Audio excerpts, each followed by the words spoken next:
If you think 2024 is chaotic, if you think the world feels like it's on the brink of something unprecedented, you should really see what happened in 1816. We call it the year without a summer. But for the people living through it, it felt like the year the world forgot what summer looked like. It was a year of darkness, of famine, of widespread panic, a time when many genuinely believed the apocalypse had finally arrived. Let me tell you the story of the year humanity nearly broke, because it's a story that feels strangely familiar.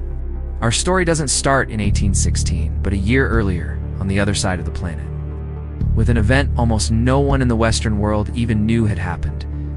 April 10th, 1815. On the small island of Sumbawa, in what is now Indonesia, Mount Tambora, a volcano that had been rumbling for days, exploded. And this wasn't just any eruption. It was the most powerful volcanic eruption in the last 10,000 years. To put that in perspective, it was 100 times more powerful than the eruption of Mount Vesuvius that buried Pompeii.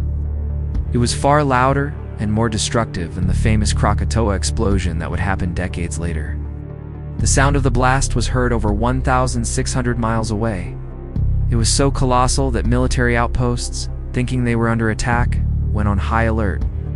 The eruption column shot an estimated 93 cubic miles of rock, ash and gas into the stratosphere, more than 25 miles high. For the people living nearby, the immediate aftermath was hell on earth. Tsunamis ravaged the coastlines, and a blanket of thick, hot ash fell for days, burying entire villages and wiping out the island's population. But for the rest of the world, the true impact was yet to come. It was silent, insidious, and it would change the course of history. The massive amount of sulfur dioxide that Tambora had hurled into the stratosphere began to spread, carried by high-altitude winds around the globe. This created a gigantic aerosol veil, a thin, invisible blanket of sulfuric acid droplets that circled the planet. This veil acted like a planetary sunshade, reflecting a significant amount of sunlight back into space. The result? The Earth's average temperature dropped by as much as 3 degrees Celsius.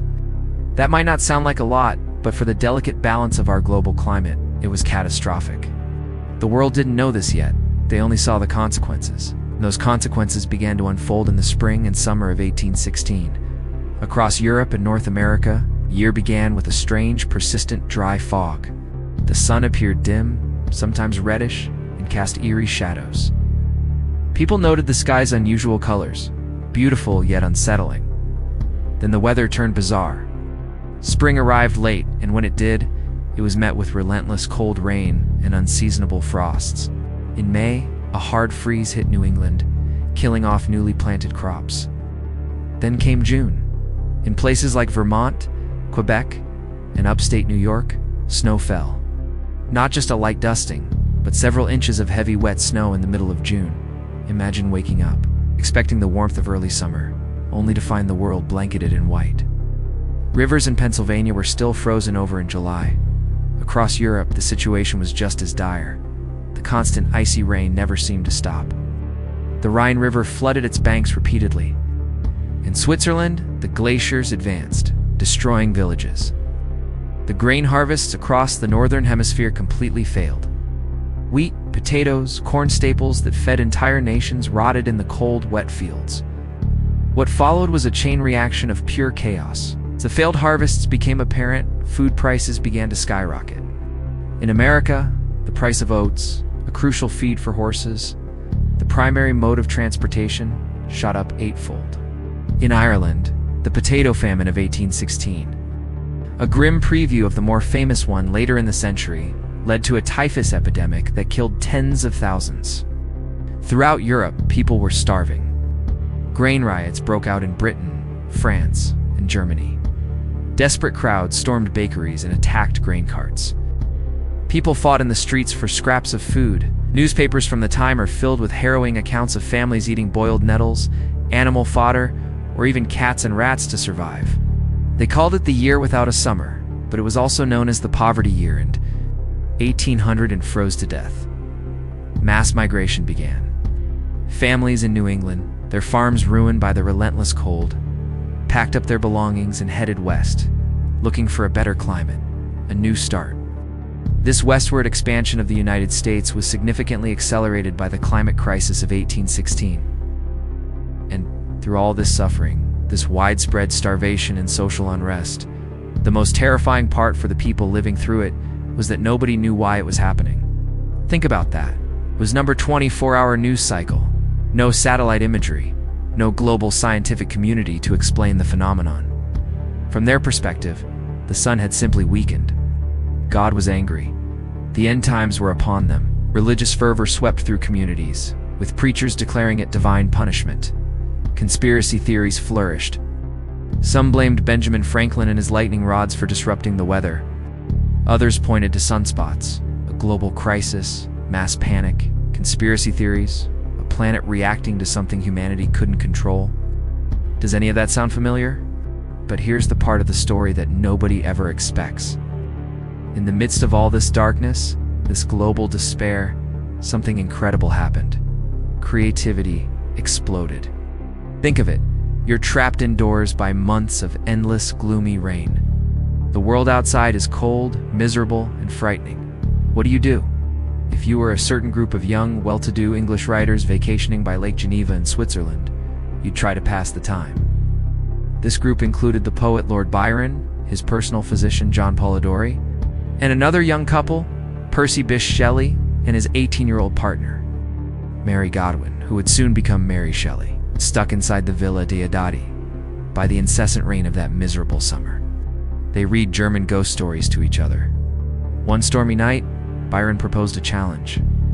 They should each write their own ghost story. For days, Mary struggled for an idea. Then, one night, she had what she described as a waking dream. She envisioned a pale student of unhallowed arts, kneeling beside the thing he had put together, a hideous corpse he had brought to life. That vision terrified her, but it also became the seed of her story. Her little entry for their contest would evolve into one of the most enduring novels in literary history, a story called Frankenstein, or the modern Prometheus. Born directly from the gloom and anxiety of 1816. Meanwhile, Lord Byron, inspired by the apocalyptic mood of the year, wrote a poem called Darkness. It begins with the line, "I had a dream, which was not all a dream," and goes on to describe a world where the sun is extinguished, plunging humanity into a frozen, eternal night. It's widely considered one of the first modern, end-of-the-world stories, a precursor to all the post-apocalyptic fiction we know today. John Polidori, not to be outdone, penned a story called The Vampire, which essentially created the blueprint for the charismatic, aristocratic vampire archetype that would later inspire Bram Stoker's Dracula. Think about it. Two of the most iconic monsters in all of literature, Frankenstein-esque creature and the modern vampire, were born from the same dark, cold, stormy summer. Art wasn't just surviving in the chaos, it was feeding on it. The bleakness of the world outside fueled an incredible surge of imagination, and it wasn't just literature. The strange light from the stratospheric haze created the most spectacular, vibrant sunsets the world had ever seen. The painter J.M.W. Turner became obsessed with capturing these brilliant yellow, orange, and red skies. His paintings from this period are famous for their dramatic, fiery sunsets, a direct artistic record of the atmospheric effects of Tambra's eruption. When the world was breaking, art was being born. Now take a step back and look around at our world today. We see news of unprecedented climate disasters, record-breaking heat waves, wildfires, floods. We feel the unease of economic instability and political division. There's a pervasive sense of global anxiety, a feeling that the world is off balance, that the old rules no longer apply. It feels in many ways just like 1816. We are again facing a global crisis, fueled by forces that can feel beyond our individual control. And just like in 1816, we're being reminded of a fundamental truth. Humanity doesn't break under chaos. It transforms, it adapts, it evolves. The crisis of 1816 forced a massive migration that reshaped the American continent. It pushed farmers to diversify their crops. It even led to the invention of the bicycle's forerunner, the Draisine or hobby horse created by a German inventor named Karl von Drey, who was looking for a new mode of transportation after so many horses had starved or been eaten. Crisis forces change. Darkness forces creativity. Pressure forces evolution. Maybe the past isn't just a collection of stories. Maybe it's a preview, a roadmap, a reminder of our own resilience. So yes, today feels chaotic. The challenges we face are immense and can feel overwhelming. But we've been here before. We have faced global catastrophe, mysterious ailments, and existential dread.